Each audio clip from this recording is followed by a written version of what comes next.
Hello everyone, welcome to episode 2 in my series Quick Tutorials. In this tutorial, we will be adding an active mesh collider to our procedurally generated mesh. So while working on episode 6, it's come to my attention that I haven't actually shown you how to attach a collider to our mesh.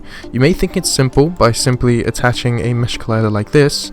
However, because we are procedurally generating our mesh, the mesh field here will never be populated. So we need to actually assign that through code.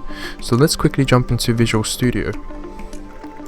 The first thing we want to do is create a variable of type mesh collider called mCollider, or even mesh collider actually. In the start function, we need to get that component and assign it to our variable. Now, where we update our mesh, we need to assign that mesh to our collider. So we can do that by mesh collider dot shared mesh equals to the mesh that we generate. Click save, head over into Unity, and now we can see that the mesh is actually being populated by the mesh we have procedurally generated.